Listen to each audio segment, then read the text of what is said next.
Majesty's Prison Manchester, formerly known as Strangeways, is a high-security adult male prison. It's one of the few prisons in the country that houses Category A prisoners. Caring for them pastorally is a team of chaplains. The Reverend Joe Calladine is one of the Anglican chaplains there.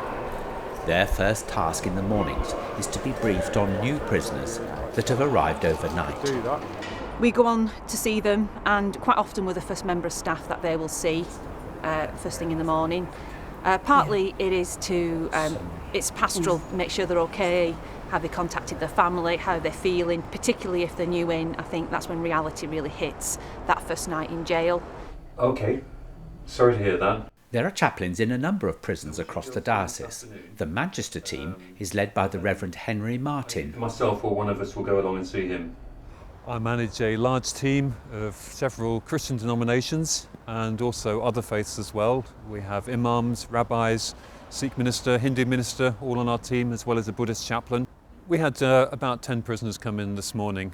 And prisoners will come in with different needs. Some of them will still be detoxing from various substances that they've had on the outside that we need to assist them with, and we have units to help them with that. But we'll see everybody within 24 hours as chaplains. If you get your mum's number to me, then I'll be able to give her a ring and see how she is and get back. I mean, it says in John's Gospel that God's light shines in the darkness and the darkness never defeats it.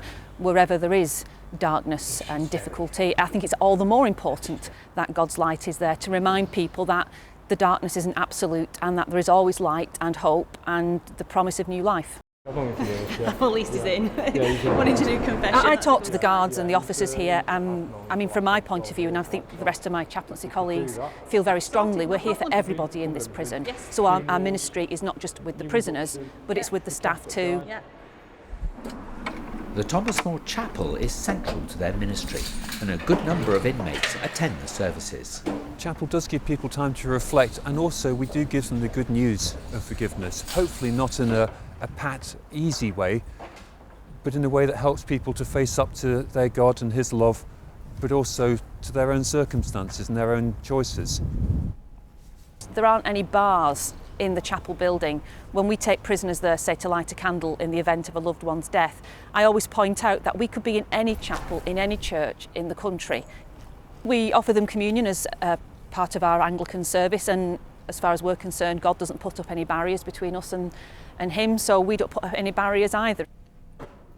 Right, did he make a phone call when he came in? I'm not too sure, I've been busy. The prison staff will contact us if they think somebody is in crisis and we can help. There are times when a prisoner has a really difficult set of decisions to make. If he discovers that a relative is ill, we might end up doing a lot of running around for him to make sure that he gets some emergency phone credit. And only last week I spent a lot of time running up and down this road here, getting phone credit for him, getting his numbers put on. Then I brought him down here to chapel so that he could light a candle and we could say some prayers for his gran as she died, and then helping him after she had died. God has called me to this place and I feel hugely privileged to be able to serve him here. And so, absolutely, I just want to do what God wants me to do.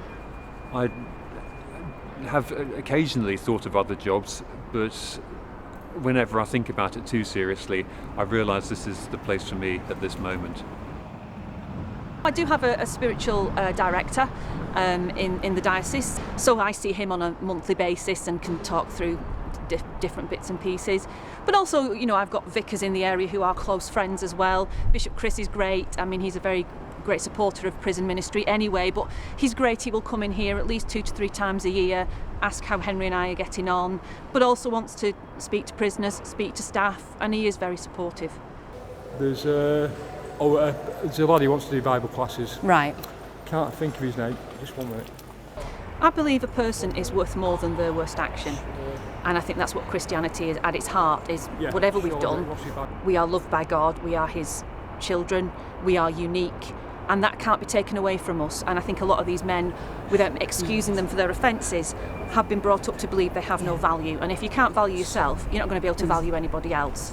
I think one of the things we try to do here is talk to them about God's love, that they can be forgiven, that they can be changed. To me, it's absolutely critical.